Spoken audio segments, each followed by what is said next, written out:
जय विश्वनाथ, हर हर महादेव। महादेव ज्योतिष परामर्श केंद्र, काशी वाराणसी से आज हम लोग जानेंगे कन्या राशि वाले समस्त जातकों के लिए कैसा रहेगा आगामी वर्ष 2025। उनका स्वास्थ्य, उनका करियर, उनका वैवाहिक जीवन, विद्यार्थियों के लिए अध्ययन का क्षेत्र तथा व्यापारिक जीवन, इसके साथ साथ लव लाइफ, सारी चीजों पर हम लोग विस्तार से विश्लेषण करेंगे, विस्तार से हम लोग जानेंगे। थोड़ी सी वीडियो लंबी हो सकती है, लेकिन आप हमारे साथ वीडियो में बने रहें ताकि आपको इसके अंत में कौन सा उपाय आपके लिए बेहतर होगा, किस देवता की आराधना आपके लिए बेहतर होगी और कौन सा महीना आपके लिए बेहतर होने वाला है, सारी चीजों पर हम लोग विस्तार से जानेंगे। आइए सबसे पहले हम लोग देखते हैं कन्या राशि। कन्या राशि यहाँ पर लग्न में, और इसके स्वामी जो होते हैं वह बुध होते हैं और बुध तृतीय स्थान में बैठे हैं। और जब भी लग्नेश यदि तृतीय स्थान में या केंद्र में जाकर के बैठता है तो वो बहुत ही अच्छा होता है, हर प्रकार से अच्छा रहता है यदि लग्नेश। और यहां पर अपने से तृतीय स्थान में बैठे हैं बुध, वृश्चिक राशि में बहुत ही अच्छा है। लग्न में केतु बैठे हैं तो वहीं पर शत्रु भाव में, रोग भाव में शनि के साथ शुक्र, शनि उच्च के बैठे हैं। यहां पर शनि कुंभ राशि में उच्च के बैठे हैं तो वहीं पर पत्नी भाव में, व्यापार भाव में राहु बैठे हैं। तो यहां पर आयु भाव में सूर्य मेष राशि में उच्च के होकर के बैठे हैं। तो भाग्य भाव में बृहस्पति बैठे हैं, जो कि पूरे वर्ष, पिछले वर्ष अर्थात 2024 मई से ही यहां पर विराजमान है, क्योंकि देवगुरु बृहस्पति एक राशि पर एक वर्ष गोचर करते हैं। तो यहीं पर लाभ भाव में जो है मंगल बैठे हुए। आइए सबसे पहले हम जानते हैं आपके स्वास्थ्य के बारे में। स्वास्थ्य आपका अच्छा रहने वाला है, लेकिन आपको थोड़ी सी कंफ्यूजन रहेगी, किसी भी चीज को लेकर के आप जस्टिफाई नहीं कर पाएंगे। ये चीजें आपके साथ जो है इस वर्ष बनी रह सकती है। कोई भी कार्य यदि आप करने जा रहे हैं तो पहले आप सोचेंगे क्या राइट है क्या रॉन्ग है, इसमें थोड़ा सा आप डिसीजन लेने में अपने आप को कंफ्यूजन की स्थिति पा सकते हैं। क्योंकि केतु और राहु जो है ना, ये व्यक्ति को कंफ्यूज करते रहता है हमेशा, और इनके कंफ्यूजन के कारण जो है ना अच्छे अच्छे रिलेशन भी डिस्टर्ब हो जाते हैं व्यक्ति के। तो ये कंफ्यूजन आपको इस पूरे वर्ष रहने की संभावनाएं दिख रही है। किसी भी कार्य को लेकर के निर्णय लेने में थोड़ा सा आप अपने आप को असहज महसूस कर सकते हैं। स्वास्थ्य संबंधित कोई प्रॉब्लम नहीं रहेगी, लेकिन फिर भी आपको डाउट रहेगा अपने स्वास्थ्य पर, खुद से आपको डाउट रहेगा। थोड़ा सा आपका आत्मबल कमजोर देखने को मिल सकता है। किसी भी कार्य को करना है, आप उस कार्य को कर सकते हैं 100%, बट आपके मन में ये एक संदेह बना रहेगा, मैं कर पाऊंगा कि नहीं कर पाऊंगा। उसी प्रकार स्वास्थ्य को लेकर के आप स्वस्थ हैं, फिर भी आपके मन में एक लगेगा कि पेट संबंधित कोई प्रॉब्लम हो रही है, तो बुखार हो रहा है। ये सारी चीजें जो है ना, डाउट की स्थिति थोड़ी सी आपके साथ बनी रह सकती है।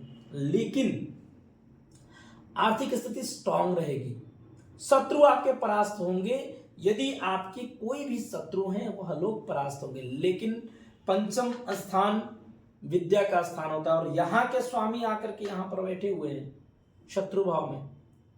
अध्ययन को क्षेत्र जो है आपका बेहतर रहेगा, लेकिन थोड़ा सा निर्णय लेने में, अध्ययन के क्षेत्र में भी आप थोड़ी बहुत रुकावटों का सामना करना पड़ेगा। तथा यही जो है पंचम स्थान विद्या का भी भाव है और लव हाउस भी है, संतान भाव भी है, और मंगल की दृष्टि पड़ रही है। लव पार्टनर के साथ तालमेल कुछ अच्छे नहीं रहेंगे, बाउंडिंग कुछ अच्छी नहीं रह सकती है।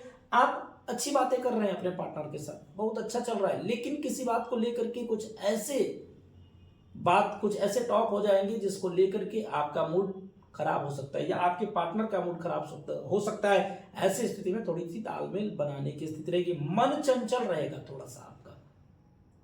विद्या के क्षेत्र में यदि कोई एडमिशन आप लेने वाले हैं कहीं पर भी, तो आप थोड़ा सा उस पर कंसंट्रेट करके, बहुत ही ध्यान से सोच करके, अपने गुरुजनों से, अपने प्रियजनों से, अपने भाई बंधुओं से या मित्रों से थोड़ा सा उस पर आप बातें करके, वार्ता करके, और फिर जाकर के आप उस पर निर्णय लें तो आपके लिए बेहतर होगा। चाहे आपके बहुत लोग आपका बिगाड़ने के लिए सोचेंगे, लेकिन कोई भी आपका हानि नहीं कर पाएगा, क्योंकि शनि उच्च के होकर के शत्रु भाव में बैठे हैं। तो वहीं पर बृहस्पति, चतुर्थ स्थान के स्वामी बृहस्पति, आर्थिक स्थिति आपके घर में कुछ गाड़ी, भूमि, भवन लेने के योग भी इस वर्ष बन रहे हैं। कुछ नए चीज आप ले सकते हैं, कुछ नए उद्योग आप कर सकते हैं। भाग्य बहुत अच्छा रहेगा, भाग्योदय होने की संभावनाएं इस वर्ष दिख रही है, क्योंकि उसके बाद कार्य क्षेत्र बृहस्पति यहां पर बैठे हुए हैं, यहाँ के स्वामी जो है बृहस्पति, यहाँ और पत्नी भाव के भी स्वामी है बृहस्पति, और भाग्य भाव में बैठे हैं। ये परिवर्तन हो रहे हैं 15 मई 2025 को। उसके बाद कर्म भाव में आ जाएंगे, कर्म भाव में आकर के केंद्र को देखेंगे, कार्य क्षेत्र बहुत अच्छा रहेगा, माता के साथ आपकी बॉन्डिंग बहुत अच्छी रहेगी, माता जी का पूर्ण सहयोग आपको मिलेगा। इसके साथ साथ आप गाड़ी, भवन एवं भूमि लेने के अच्छा योग दिख रहा है। 15 मई 2025 के बाद आप अवश्य क्रय कर सकते हैं, तथा पदोन्नति होने की संभावनाएं दिख रही हैं।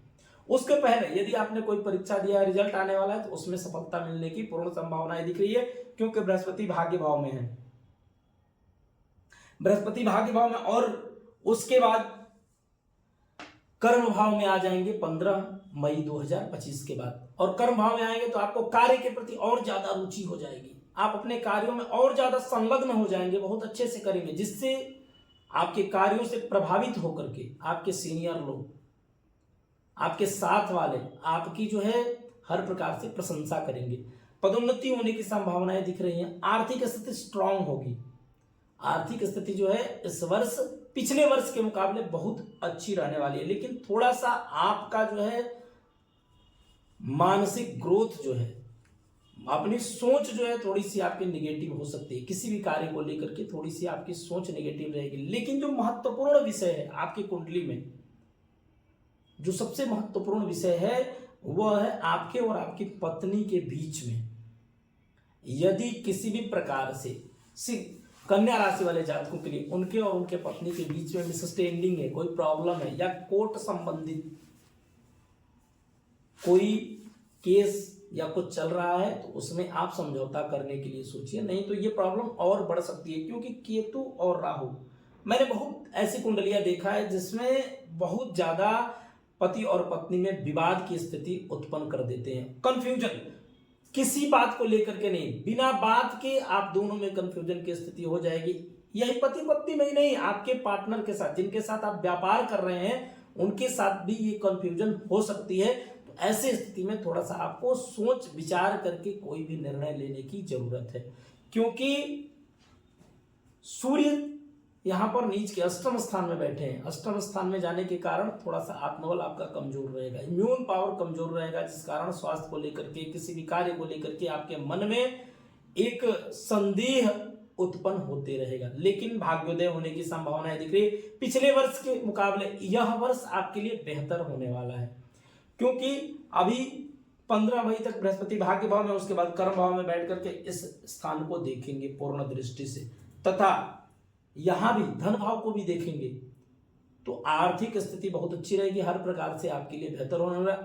आप जो है इस वर्ष भगवान गणेश की आराधना करें, बुधवार के दिन ओम गं गणपतये नमः का जप करें, और भगवान गणेश जी को 11 दूब लेकर के, दूब का अग्रभाव अपने तरफ करके ओम गं गणपतये नमः बोल करके भगवान गणेश जी के चरणों में अर्पित करने से आपके कार्य, रुके हुए कार्य बनेंगे और मानसिक अशांति कम होगी, कार्यों में निरंतर सिद्धियां प्राप्त होगी, कार्य आपके सिद्ध होंगे। यदि आप अपने कुंडली पर विस्तार से विश्लेषण चाहते हैं तो डिस्क्रिप्शन में दिए गए नंबर पर संपर्क करें। जय विश्वनाथ, हर हर महादेव।